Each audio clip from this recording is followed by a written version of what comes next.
This is what happened during the time of Xerxes, the Xerxes who ruled over 127 provinces stretching from India to Kush.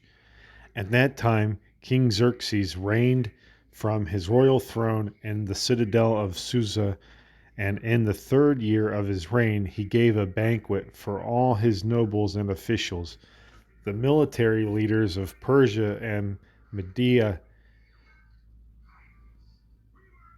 the princes and the nobles of the provinces were present. For a full 180 days, he displayed the vast wealth of his kingdom and the splendor and glory of his majesty.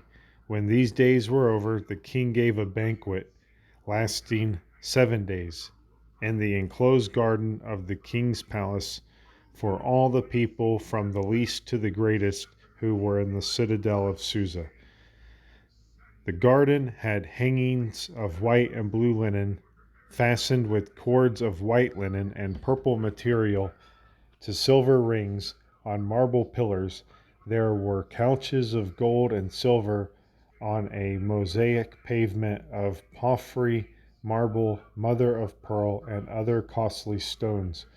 Wine was served in goblets of gold, each one different from the other, and the royal wine was abundant.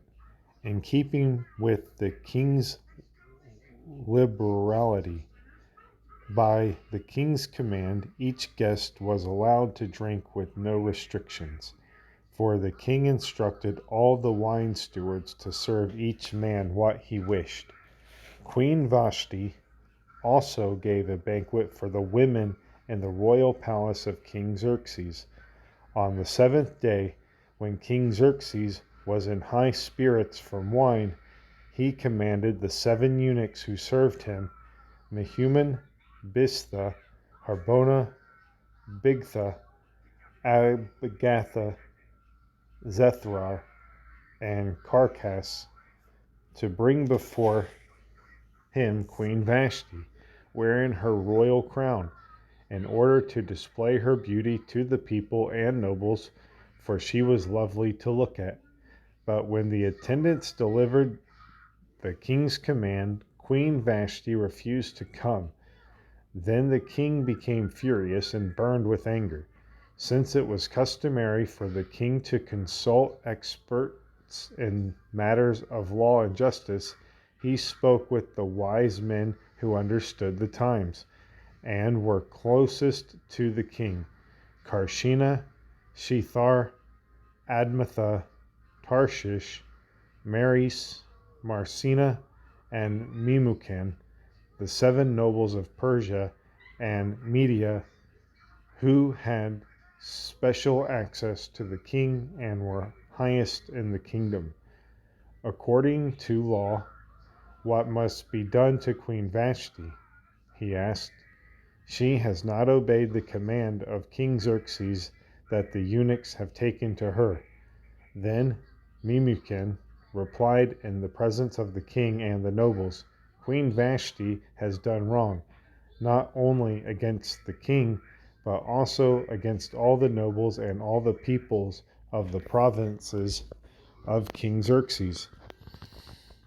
For the queen's conduct will become known to all the women, and so they will despise their husbands and say, King Xerxes commanded Queen Vashti to be brought before him, but she would not come. This very day, the Persians and Median women of the nobility who have heard about the queen's conduct will respond to all the king's nobles in the same way. There will be no end of disrespect and discord. Therefore, if it pleases the king, let him issue a royal decree, and let it be written in the laws of Persia and Media, which cannot be repealed, that Vashti is never again to enter the presence of King Xerxes. Also, let the king give her royal position to someone else who is better than she. Then, when the king's edict is proclaimed throughout all of his vast realm, all the women will respect their husbands from the least to the greatest. The king and his nobles were pleased with this advice, so the king did as Memucan proposed.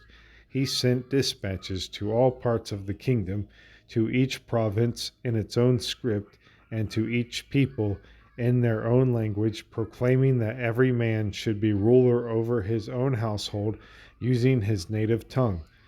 Later, when King Xerxes' fury had subsided, he remembered Vashti and what she had done and what he had decreed about her.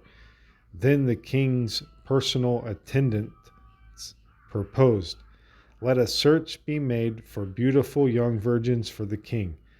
Let the king appoint commissioners in every province of his realm to bring all these beautiful young women into the harem at the citadel of Susa. Let them be placed under the care of Hegai, the king's eunuch, who is in charge of the women, and let beautiful treatment be given to them. Then let the young woman who pleases the king be queen instead of Vashti." This advice appealed to the king, and he followed it. Now there was in the citadel of Susa a Jew of the tribe of Benjamin named Mordecai, son of Jair, and the son of Shimi, the son of Kish.